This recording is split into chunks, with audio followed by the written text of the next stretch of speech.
everyone. Welcome to this week's Fireside Creators. I am your host, Reverend Dr. Sherry Pallas. For this week, we are chatting with David Giles about his book. There once was, I can't talk today. It's been one of those days. There once were orange groves. It's his book. See, it's his book. You're going to buy it. Please remember to keep all comments and questions related to the show topic and that this is a safe space. Thank you for joining us, and I'm looking forward to all of your comments and questions. If you are watching on YouTube, please hit that like and subscribe. If you're on Facebook, grant StreamYard access so we can see your name when you have a comment or a question. I want to give a huge shout out to my top sponsors, Ruth, Kirsten, Michelle, Ray, and Heidi. Thank you so much. I really appreciate your support. And if you would consider supporting me, there are tons of ways on my website. Just go to sherrypallas.com and click the support tab or look around. You'll find it. It's as little as $3 a month, and you can come backstage after the show and talk to our guests live. Thank you for welcoming us into your home and joining the conversation. I appreciate you all. Okay, let's meet our guests and get smarter. David Giles shows an interest in the little moments in life. Inspired by the slow cinema of Tarkovsky and the ambient music of Brian Eno, Giles understands the people who are not just their highs and their lows, but also all of their day-to-day errands. Welcome, David. How are you? Hello. I'm doing all right, all things considered. I didn't call you Keith in anywhere in that, did I? No. Okay. You did say Giles though. Yeah. I did the same thing to your dad. Yeah. Say It it for me. happens. It's Giles. Yeah. Yes. Don't worry. I'm used to it. GIF. I'm still messing with those too. I just use whichever version I think is going to upset the most people in the moment. Oh, there you go. Okay, yeah, your dad's going right now. How many times have I been on your show, Sherry? Well, thank you so much, David, for coming on. And you are here because you wrote this phenomenal novel. Tell me about it. Yeah. So it's a novel in 3 acts. It's a autofiction novel about two siblings who are trying to process the passing of their father after he suddenly dies in a car accident. It's autofiction is a genre that's like a mix of fiction and autobiography. Okay. And so it's a lot of the stuff that happened in it is like stuff that happened to me, though. This isn't a thing that I think is normally in autofiction, but I also have moments where I just talk to you, the reader, as myself, despite there also just being like regular chapters from the perspective of the characters. It's, as mentioned, also it's in 3 acts, with each act being quite different from the other in writing style, but I won't spoil what the other 2 acts are. But it's I and the reason why I ended up writing it was just like a desire to like create something during the pandemic. Just because during the beginning of the pandemic, or not the beginning, it was 2021 January that I started it. It was still just like, I'm not sure what's going on. I need to do something to make something to show for during this time. Okay, so the story is about two siblings losing their father, and you said it's autobiographical, but your father's still alive. Yes. So it was inspired by the fact that I lost my grandfather.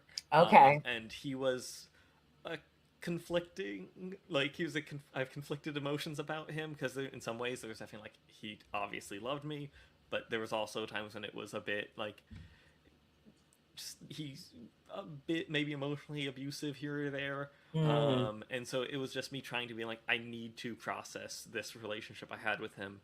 And I felt like if I made it about the passing of a grandfather, I couldn't really convey the emotion properly. I think most people would be like, what's the deal? Yeah. And so it was just easier to actually like convey what I want to by making it a more immediate family member. Well, that's why it's a novel. Yeah, exactly. That's the fiction part of the autofiction. Yeah. Maybe I can tell all of my dirty secrets if I make it that way. Oh, yeah, just, you can say not just your secrets, but other family members, friends' secrets, and oh, don't worry, it's fiction, so, who's to say? Right? No lawsuits here.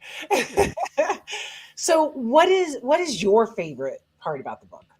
Um, for me, the thing that I just really enjoyed about writing it was just like it was definitely a part of writing. It was just like during the pandemic, needing a means of remembering what life was like before this Mm, happened.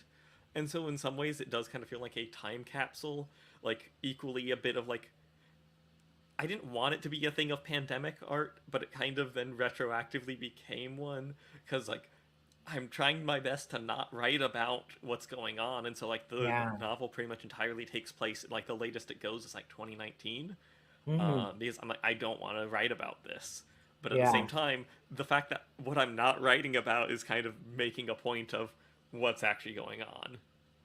So it fueled you, even though it stifled you, it also fueled you.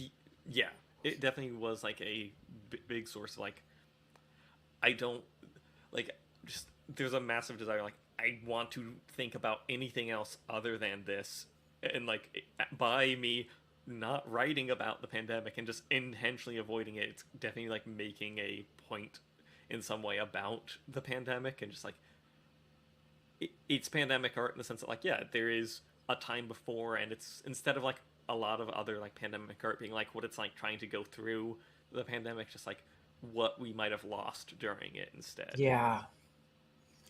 Yeah, a lot. I mean, not only people, but time, Mm-hmm. closeness. But like the former pandemics, brilliance comes out of it, right? And all of that time where that a lot of us were cursing, going, when can I ever get out of this house, is used for beauty, like you did with this book. Yeah, I definitely had a different experience than a lot of people did I know because I didn't. I graduated college in the middle of the pandemic, so Oh, I was wow. working on my college campus. When the campus shuts down, I'm out of a job. Yeah, me too. Uh, and then when I managed to actually graduate, it took me a few months to actually find a job, and then the job I ended up finding is at a COVID clinic where they like take all the samples and process them. So it's Oh like my God. 24/7 you are being aware of COVID. It's graveyard shift, so all you sleep during the day, wake up at like Wow. 4 or 5, do a bit, and then you go to work where it's just COVID, COVID, COVID. Um, Turns out being locked inside all day long and working graveyard shift is really bad for your mental health.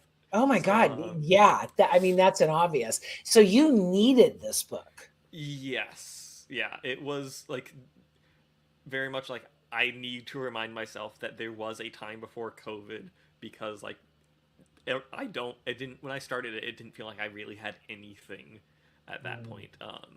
I had also recently moved to I went from living in a house of 10 other guys during college, which it woohoo. was a mess, especially because it was a 3 bedroom house. But Oh my God. yeah, it was great. Like I love those guys. But then I went from that to a house. I was renting a room from someone, and I just didn't really feel comfortable there. Mm, And so I love to make music, but I'm like these walls are thin. I just yeah. didn't want them to hear it. I didn't think they would be upset by anything. It was just like it just felt like I It don't wasn't want these home. people to be like commenting on anything because it's just I don't think this is gonna go well, Yeah. especially when they're watching Fox News 24/7. Oh, Um, you should have banged then.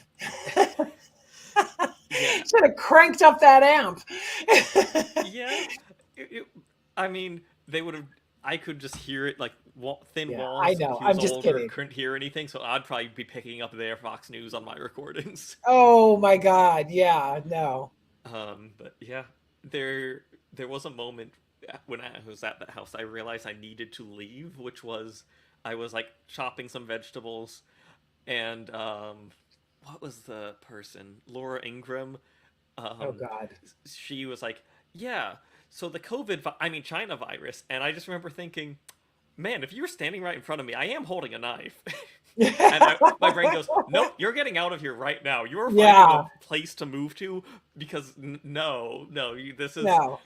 even if I don't blame myself for having thought, but no, if you're having thoughts about stabbing bad people, maybe move." Time to go.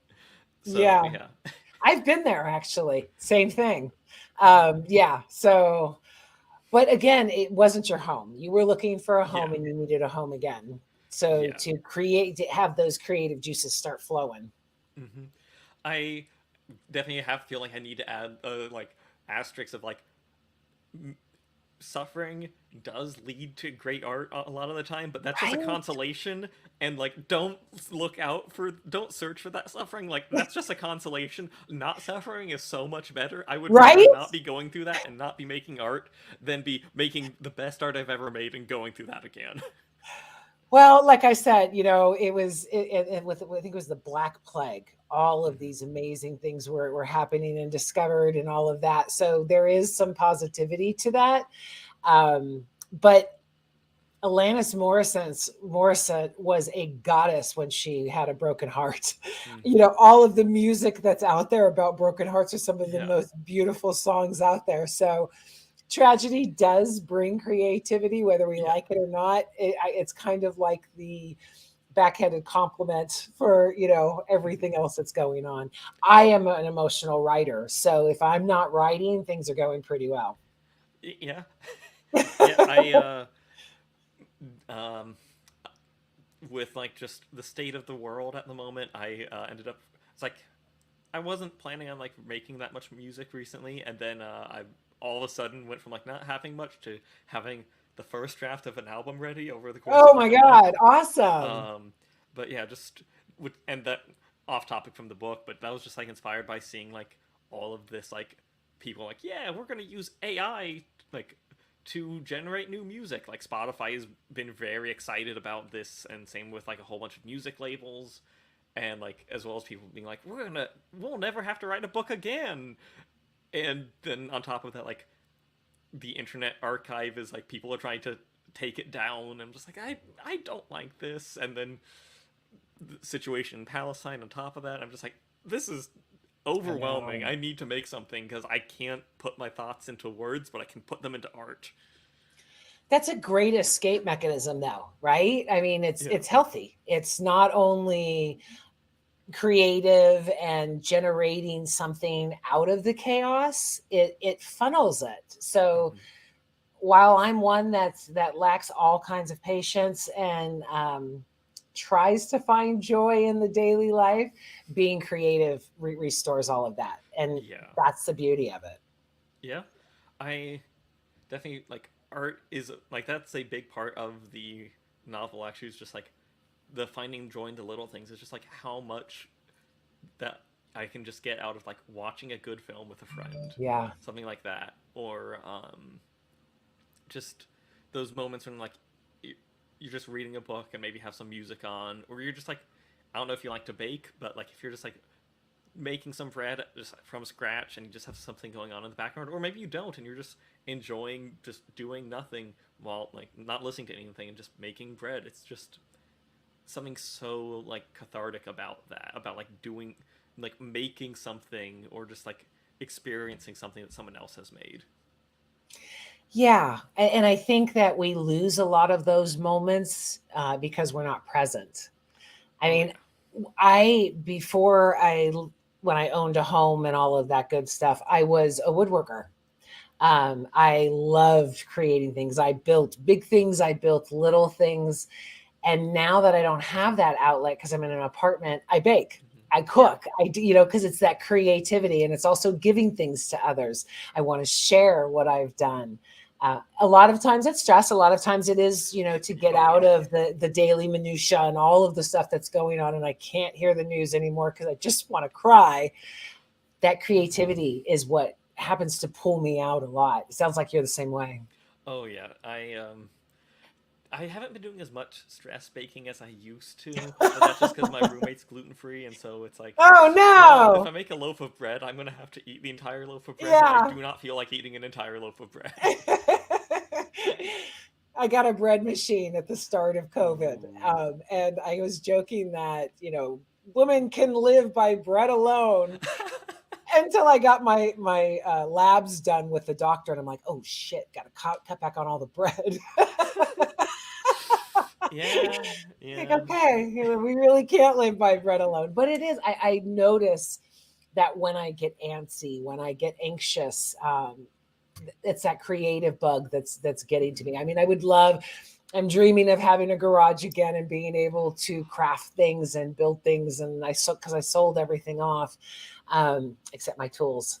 But yeah, it's, Nice. when you have to reroute your creativity because of the limitations of life, that can be really challenging, but it can also, again, develop something beautiful.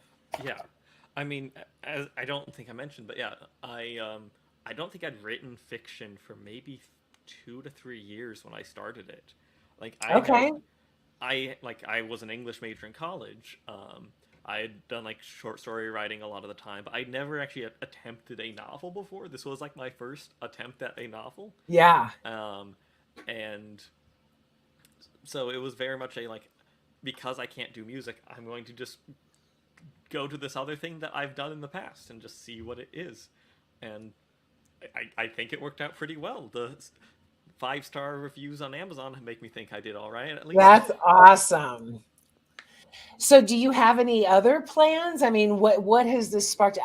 I have I'm a nonfiction writer, Mhm. and I have a couple ideas for novels in my head, but every time I try and put them on paper, I go, wow, that's just way too hard to build the characters and to have that. I was like, yeah, no. So Mhm. anytime someone writes a novel, I'm like, God, that must be so hard. Uh, I I don't want to sound like I'm bragging, but I didn't think Brag. it was that hard. Um, Okay. I think it just comes from like understanding how to write fiction. I would definitely I'm going to give advice, and the advice I will just say: read the book Bird by Bird by Anne Lamott, because most of the advice I'm taking from her. Oh, I Um, love Anne Lamont. she has the advice of shitty first drafts, which is Yeah. basically just like, right, your character's gonna do something stupid. You're not gonna know why your brain decided that the character's going to wake up at 2 a.m. and like decide to bake some peanut butter white chocolate cookies, but they're gonna do that. So that's gonna happen, and you just write that and see where it goes, and you can fix it Wow. later.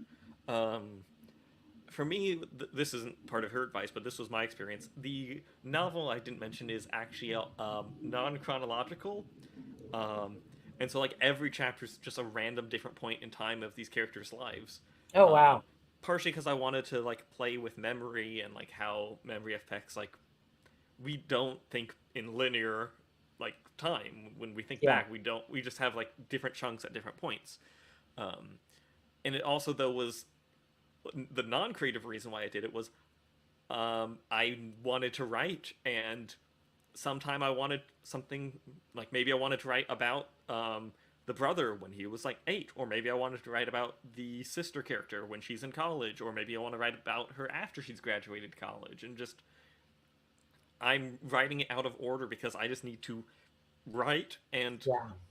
personally, I don't think writer's block exists. Writer's block is only affects a specific thing. If like, you might not be able to write that specific scene you want, but you can always write something. And Yeah. so just trying to find what is the thing you can write right now and go for that. Like did not hit any writer's block while going through this novel. So that was an interesting thing. That's The other awesome. advice I would give is along the lines of shitty first drafts. It's just, you don't edit your story until it's done. Like, you're gonna go back and read it and go, ugh, and now I hate this and I don't want to ever look at it. And so just like, if you finish the first draft and you know the arc it's going to take, because I didn't know most of the plot of my story as I was writing it. Yeah, I I hear knew that a like lot. I knew Act 1, 2, and 3 and what they were. I knew how Act 2 ended, and I knew how Act 3 ended. I didn't know really any of the details of Act 1. Uh, other than the fact that like it being autobiographical, I know my own life, but I Yeah. didn't know it's two characters, and so it is like, there's other things that are happening. So I didn't know like, how am I meant to split this? Where is it going? I only knew the ending of Act 1 when I typed the sentence, hit period, and then went, "Oh, that's done. That's the end of the chapter. Oh, that's actually the end of the act." Like, I just realized that line, the song ended. That's the end of the act, and just, all right. And at that point, then I gave myself a like, genuinely a month of like, I don't want to look at this. I'm not going back Mm. and editing it until a month has passed, because at least for me, I can't edit a thing with like, I have to give myself that much time, Yeah. because You if I got to try to separate. Yeah, because like I can't edit the thing because I'm not reading what I have written down. I'm reading what's up here, Hmm. and so it's just there is like a lot of different things you have to do, which I realized that I said, oh, it was easy, but like. It wasn't like a struggle. It was more just like you have to. There are constant problems, and once you find the solution to them, it's like, oh, okay, I'll just do that. Yeah. Because I did start this novel in January 4th, 2021, and so the fact that it only came out like a month or two ago, it took a long time. So even though like it's easy, like it still was like 2.5 years. I don't want to hear it. I started writing mine in March of 11. Oh wow. Yeah. Took me, I mean, I got my PhD, I got, I've done all of Mhm. that, but yeah, so don't tell me it's only been 3 years. I mean, I I had someone being like, yeah, and I was like trying when I was starting writing, I was looking up like how long should it take to write your first novel, and they're like, it should take you about 12 to 16 months, and I'm like, what? So just don't compare your writing process to anyone else's. It takes however long it Exactly. takes. Exactly. I see all over social media, write your novel in 30 days. And I'm like, oh, yeah, Oh I yeah, don't want to read that novel. yeah, yeah. I So, mean, if you go if ahead. you're not working a full time job, then maybe you can. But like, Right? if you're working a full time job and then trying to find the time to Yeah. do that, Yeah. if you can, way to go. Yeah. Good for you. And on the same lens, when I finished first writing mine, it was 123,000 words. Yeah. So yeah, it's been Oh yeah. X this out, cross all this out for a couple years at this point. But yeah. Yeah. I mean, yeah. Gosh, editing just takes so long. Ugh. That But because you and I have good editors because of choir, right? oh yeah, I there was a few things he missed, but other than that, Of course. So where did the title come from? yeah, Was that initial or did that come later? that was honestly like one of I I hadn't even finished Act One when it came to me. I don't remember exactly when, but it was pretty early on. It's just like growing up and being in like I grew up in Orange County, SoCal area, um, and a lot of people were like, you know why it's called Orange County? Because there were once like this place all used to be orange groves, and then you'd hear that every like single time anyone like when you're a kid and growing up, you're like, you know why it's called Orange County? Because this used to be orange groves, and they like everyone just says that, and so it's just like this weird thing of like you're being told this your entire life and then you just don't ever really see those orange groves that everyone keeps mentioning to you about how they weren't there. Yeah. And like with playing with time, like how it's non-chronological, how it deals with memory, just like in like scientific terms, like people use like the term like geological time to describe like how to measure like different types of Yeah. time versus like our form of time. And so I instead of thinking in geological time, I was thinking more in just like landscape time. Like growing up in SoCal, like we went from like just all of a sudden like as I was living in the house down there, like a massive St. John's like medical center opens up. Was it University of Irvine St. John's or whatever near Disneyland, and then like all of a sudden we have like three new high-rise hotels next to Disneyland. And, like Yeah. the landscape is just changing. The library, the fountain on the cover of the book is located at the Orange County Public Library, and that Oh. library was not there when I moved there, and then it got built Oh up. wow. However, that fountain began in the Orange Circle of Orange County, which then they replaced it with a different fountain when the library got like put up. And so it's just like again playing with location based time about like city time and just there once were and it's gonna keep going and at some point there like now there's not. Well, and the title endeared me to the book because I feel the same way about Florida. I mean, when Ah, I moved to Clearwater, Highway 19 runs forever and it's the main thoroughfare. And on the west side were nothing but orange groves. There was there were literally orange grove stores that were called that. And you could go in and get fresh squeezed. And now they're all gone. Now they're car dealerships. yeah. Where my house was completely in the boonies when I moved there. And then when I bought my house, it was the middle of everything. Um, trees everywhere. And now it's like, they paved paradise and put up a parking lot. Yeah, yeah. It's a sort of thing where it's just kind of like kind of sad to know that it. Yeah. In some sense, it's like it's just what happens. It's like you can't really stop it. It's just going to happen. But it definitely is like naturally does lead to a bit of like sentimentality about that. Yeah. So okay, I have a bunch of questions Oh swirling in yeah. my head. First of all, your father is such a prolific writer. Is that why you wanted to do this? Not really. Okay. It was like I will say I probably went for the English major degree because I am a English major, but that's because I was going to be a music major, and then I didn't get into the music program because they didn't let me know that they never heard back from my third reference Oh until no. like a week before it was due. So I didn't get into that, which then I talked with all my friends who were music majors, and they were like, "This is terrible. This is hell. You dodged a bullet, buddy." So and then I'm like undeclared for a full year of college. I'm like, what? Because at that point it was already too late to apply for being an English major. So then the second or like declare any major for the second semester. So second semester, I'm like, I gotta pick something, and I'm Yeah. like, I don't want to do math or science. I'm not doing business. Psychology is useless unless I go and get like a master's or a doctorate. Yeah. English, that one probably looks okay on a resume. At least looks better than music, Yeah. and it will at least be helpful in some way. So Well, picked English good. out of it being the only option I could think of. Well, I'm sure your parents are proud. Yeah, So, what do you have coming up next? I mean, are you already delving into a new subject? Is this you're going to sit on this for a while and write it? What's going on with that? yeah. So I don't want like I feel like a few people have asked, so we're gonna make a sequel to this one? I'm like, no and yes, because I'm the characters of Jacob and Audrey. Like, I feel like I've told their story, but in Mm. the sense that it's like autofiction. In some sense, I feel like everything I write is in some way a sequel. Just in the Yeah. sense that like this is very concretely a thing from me. Like this is putting my experience in my life into a novel.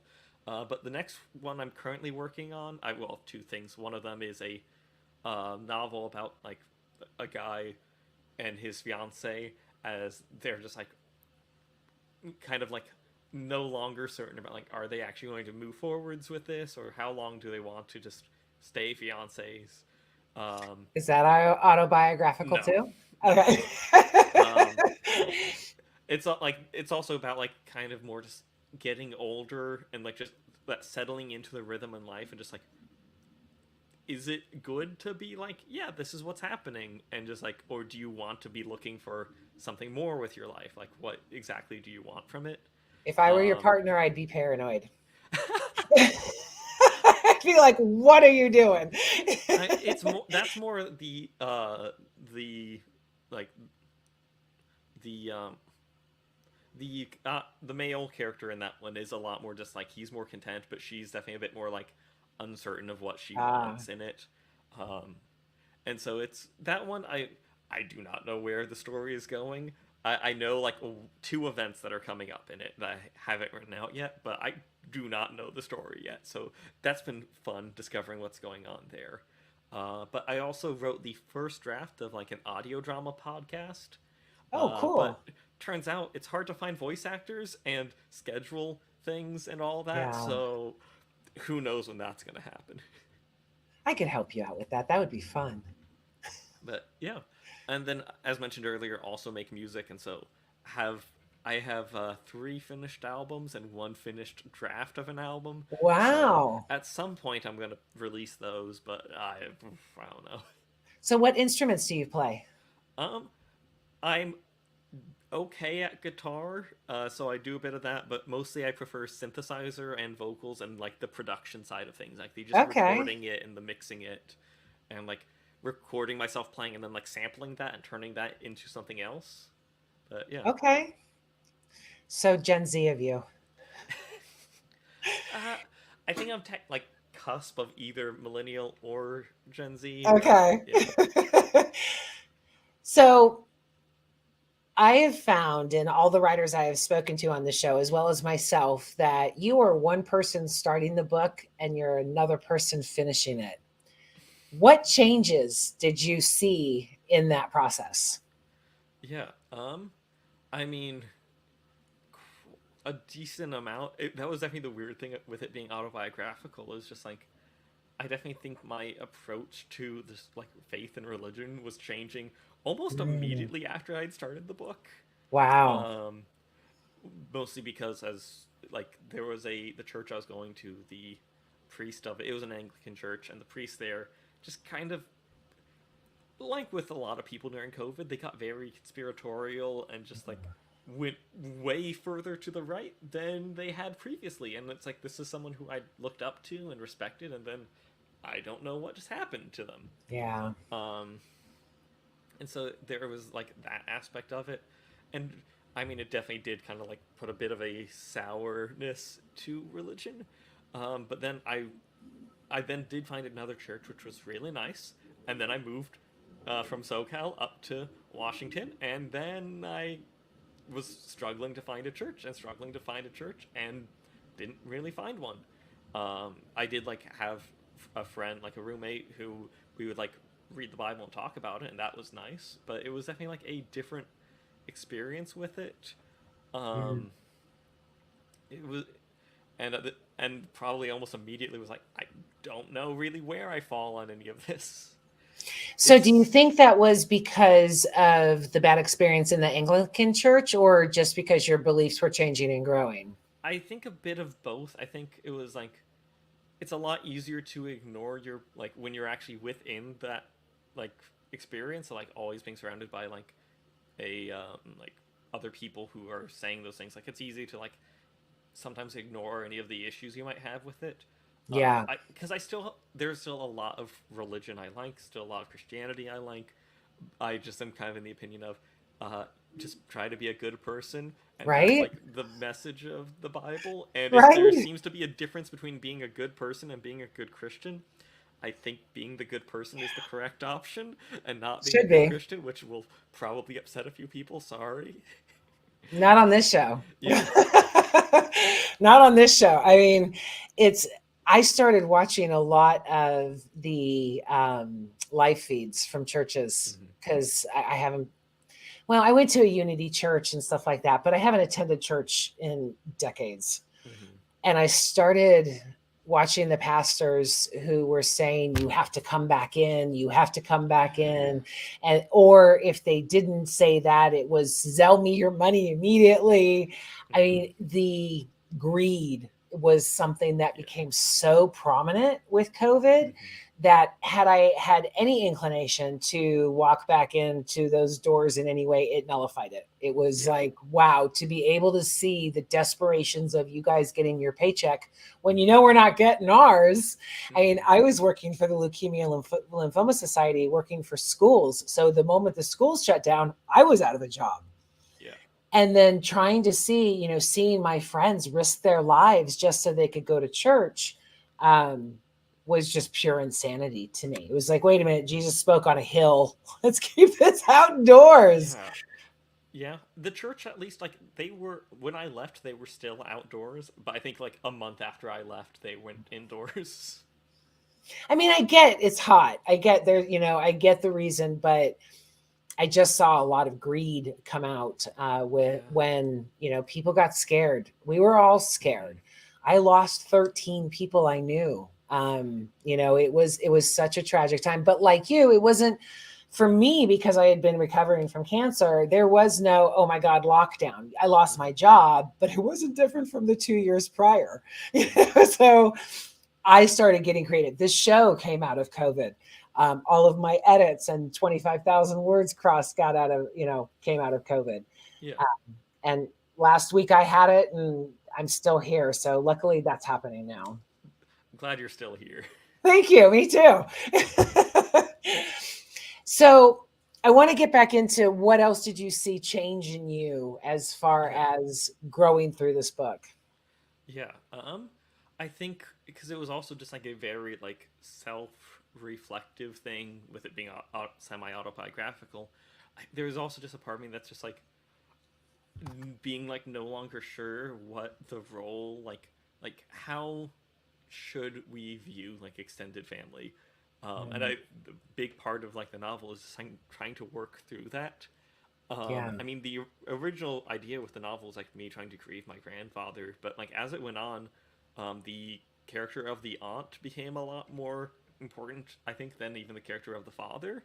Oh, wow. Character of the father is more like is important in the sense of like how he and the aunt interact with each other. Um, but yeah, the aunt But you character, saw that move.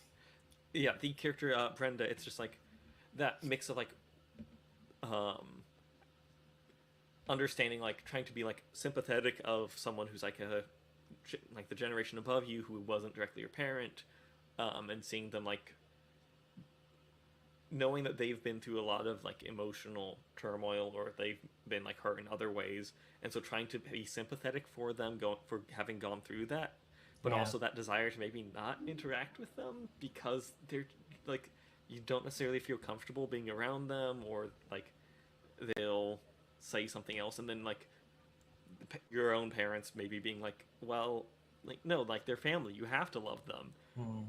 and just trying to find like what is actually the right situation here. um because I think when Especially as an adult child of all that. yeah, and so So it who definitely inspired the aunt? Can you tell me? I think my parents would kill me if I said. Okay. um Have Keith but message me. it was more just like a mix of just a lot of my extended family is like got very um like before Trump got elected, they were all very much like, oh, this guy's evil, and then as soon as Trump was the president, was like, okay, he's God's man, and just like seeing that change in a lot of them, just like I don't. It just kind of made me feel kind of icky talking with them about anything. Yeah. And then also just like some weird historical revisionism. They most of Huge. them like is it David Barton, who's like, all the founding fathers, they weren't deists or atheists, they were all Christians, and actually we should be a Christian nation. And why we should is I'm here with my good friend Glenn Beck, who's not a Christian but like a Jehovah's Witness or a Mormon, and I'm just like I hate this. Yeah. Yeah, and I think that COVID intensified the indoctrination too, because people were Yeah, locked in their homes. They couldn't go to work to get a break off of the yeah, Fox News that they were watching. yeah, My I before the show we were talking, and I told you I was engaged a couple years ago. His mother sleeps. I'm sure she's still alive, so she sleeps in a lazy boy chair, having Fox News 24/7. yeah, So she even gets it in her sleep into her subconscious. yeah. And that was like, wow, wow. No, But it it's became very tribal. Set your sides. You know, a lot of them think COVID still doesn't even exist. yeah, it's when I often will hear people like, well, it's just a cold. Yeah, just a cold with like a 10 times higher mortality rate than a cold. But yeah, sure, it's just the cold or the flu, but 10 times Yeah, I've worse. never had the flu and questioned if I was going to die. Yeah. I got lucky. I did have it. But for me, I was pretty much asymptomatic. The Oh, only wow, thing I nice. noticed, I got it when I moved from Oregon. I briefly spent a few months in Yellowstone National Park working there, as a like someone who works at one of the hotels. And the only thing I noticed was like, okay, I have a bit of shortness of breath. But I just figured, oh, that's elevation sickness because I went from Yeah. sea level to like a couple, I don't know, 1,000 feet up, and just like, yeah, I naturally I'm getting winded a bit more than I expected to. And then I tested positive for COVID, and it's like, oh, okay. Yeah. I mean, Yeah, like I said, I lost 13 people that I knew, yeah, some of them closer than others, but I still get so angry when they say, oh, it's nothing. You have nothing to worry about. I mean, yeah, I ended up working some through it. And it was interesting that some of our clients were like, what's wrong with you? They're leaning in as I have a mask. I'm like, get away. yeah. And as soon as I said COVID, and most of them are conservatives, Hmm. very wealthy. So that's his base, I Yeah. guess. But as soon as I said COVID, a lot of the people who had denied it before backed up and they're like, oh, okay, Mhm. go. Yeah, yeah. Like, okay, thank you for taking it seriously now. Me saying I was sick didn't do anything. It put you in my face. But yeah, Mhm. like, okay. Yeah.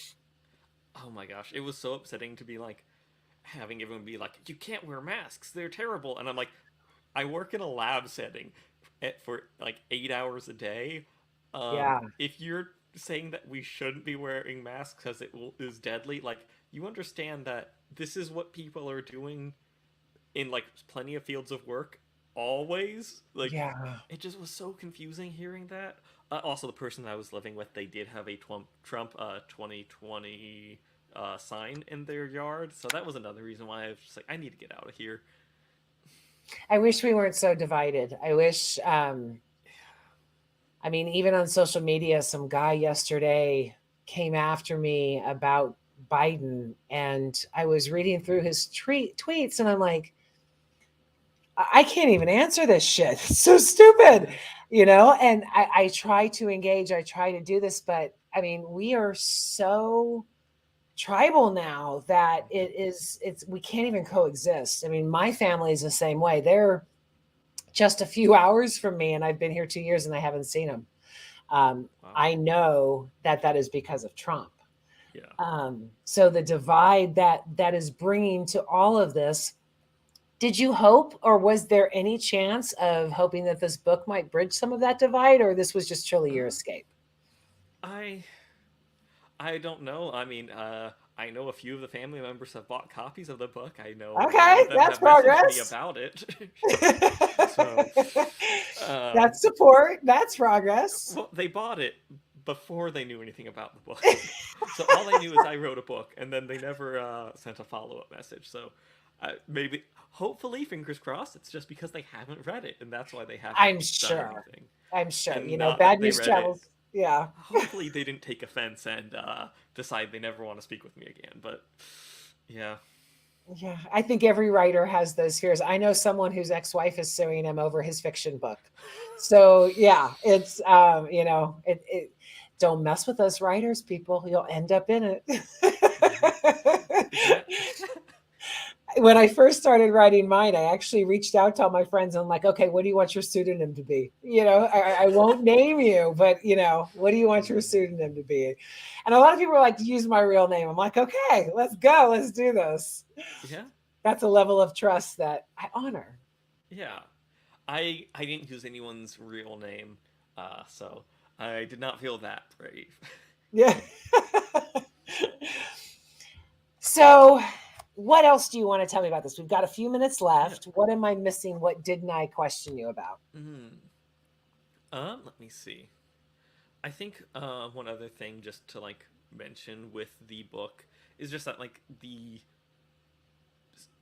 going into a bit more detail about like the second act, which don't want to spoil too much, but just that that it gets even more about like trying to understand other people and trying to get that sympathy. Because I know I'm mentioning more so far about just like how do you deal with those people.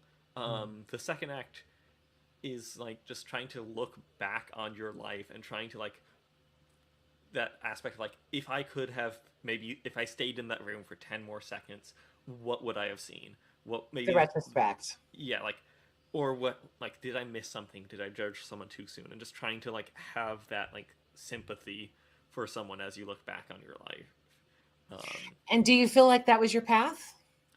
um I think there it was a lot of just trying to understand that both for like my parents or my family members, and to some extent there is the aspect of just like when I remember hearing about like how my dad was raised and then compared to how my grandfather was raised and Yeah. then like just like yeah no like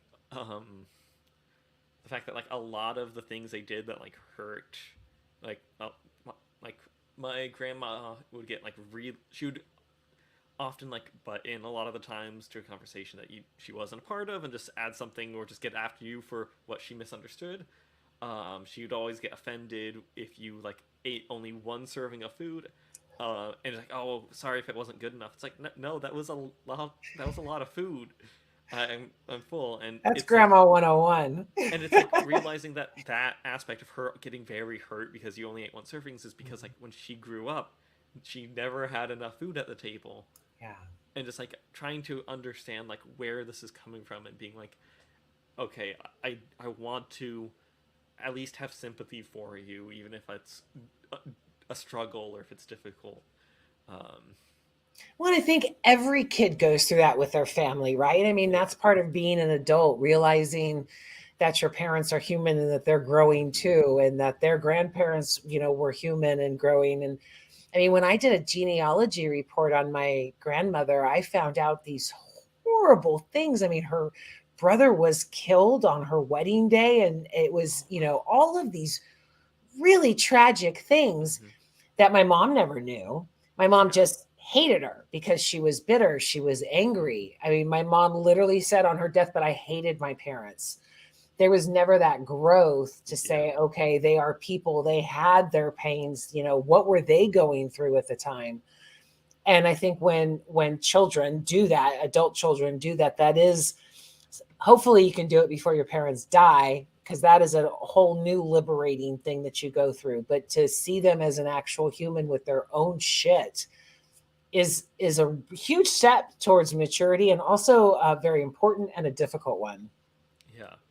Um, the other thing I think with it as well is just like trying to make sure like people understand like just the importance of like trying to just value good art and just like Yeah. understanding that like it's because I do think there is, especially like now with at least a lot of people trying to be like, yeah, AI books, AI images, AI music, just like such a turning into a commodity instead of a work of art. And just I think part of the novel is just like trying to like, no, this is important stuff. I it's also like a part of me is just like wanting people to be like, no, like please have media literacy, understand like what things are saying. Because I mentioned in it as well, like, because I also include like video games as art.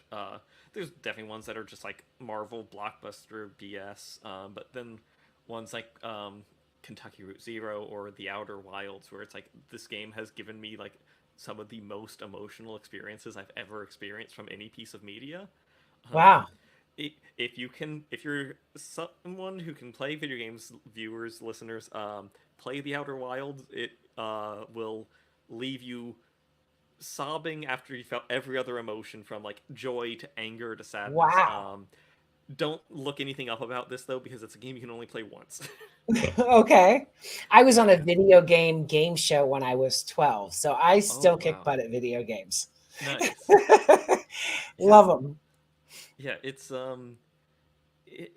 one of the like best pieces of media I've ever experienced, and so there's just like I do think it's important like as artists to like recommend other art or like share other pieces of Totally. art um because like and I think most artists know that most artists aren't like competitive like no I want you to be reading my book and no other books and it's just like Okay, you haven't been in this circle for very long, though. I can name a few after the show who are uh just like yeah yeah there are some there but it's like come on like you got your idea for your book from reading someone else's book or from watching something else or like We all learn. We yeah never get here by yeah ourselves. it's like the But I'm because I sorry, go mentioned ahead. because in the bio that you read for me like it's the things that inspired my novel are like music and film and so Yeah. like you don't have to just only read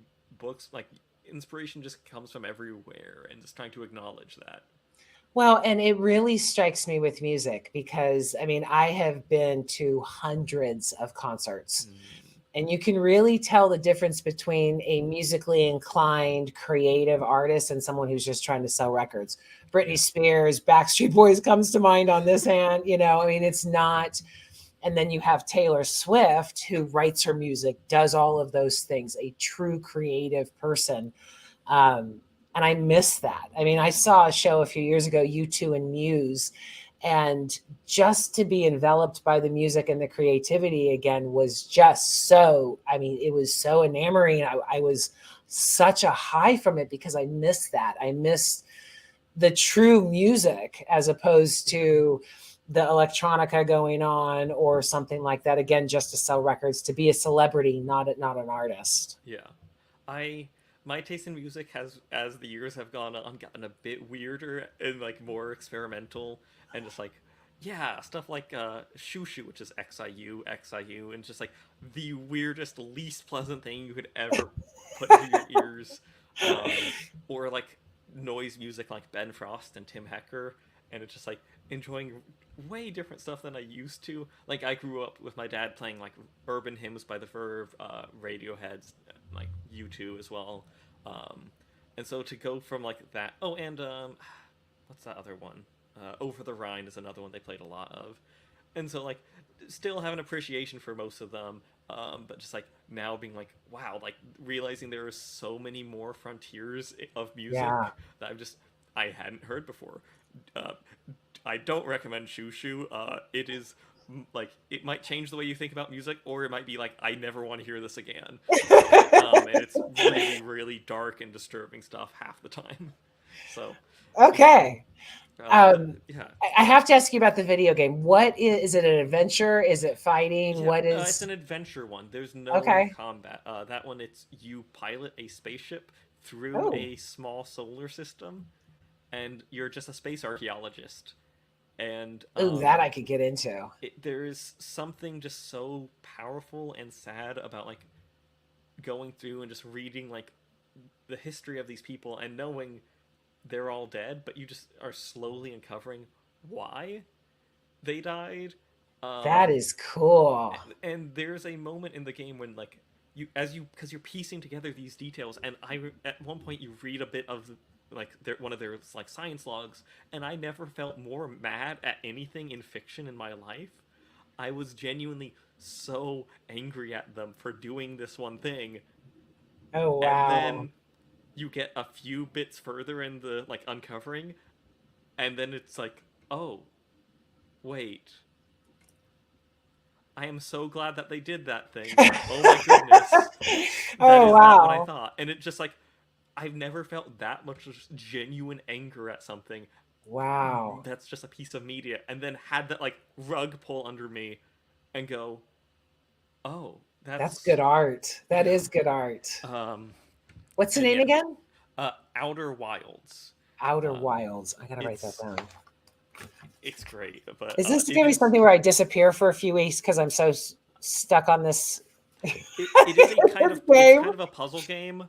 Okay. So I I don't know how, it's hard to really say how difficult a puzzle game is, because that really just depends on if your line of thinking lines up with the game developers.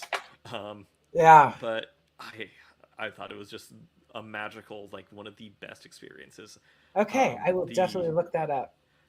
Oh my gosh, I that ending is the also like the most emotion I've ever felt. And I Wow. can no longer listen to the theme song of the game without just being like, "Oh, okay, I am overwhelmed by emotion." So, Wow. amazing game. Really? Yeah, it might change the way you think of things sometimes. Okay. I'm up for that. That sounds cool. Yeah. So Well, yeah, David, definitely this is shouting that out. what's that? Definitely have to shout that out. Yeah, definitely. Well, I wrote it down. I will definitely look into it. This has been a pleasure. Thank you so much for coming to chat. Um, any final words, and where can people find you? Yeah. I would definitely say, I'd love if you would buy the novel and read it. I hope you guys enjoy it. Once again, Not it's called, not would you, do you? Go buy this book, everybody. yeah, yes, go buy the book. There once were orange groves. Hopefully, it might move you in a similar way to the Outer Wilds moved me. Also, feel free to give a listen to my music at 14days.bandcamp.com. FOURTENDAYS.bandcamp.com. Though Bandcamp might not be around in like 2 months, but that's a different topic. And then you can follow me on Instagram at David Giles Writes. Um, and there should be a link in the description for that. So yeah, once again, there once were orange groves. Yeah, I will put up all the links and all of those, and I'll even put in the Outer Wilds link for that too. David, thank you so much. I hope that you come back on and talk to us with your next book too. So I would love to. That was phenomenal. Thank you so much. I'm going to send you backstage and close the show. See you. Oh, another great show. I love talking to artists and creatives. Just good people like we have every week. If you like the show, share it, like it, subscribe, all that good stuff. Have a good week. I will talk to you next week. I don't know what next week's show is, so you busted. I need to get busy. Again, I had COVID for 10 days, but I love you. Thank you all for watching. Have a wonderful week. And as always, walk in love. Mwah!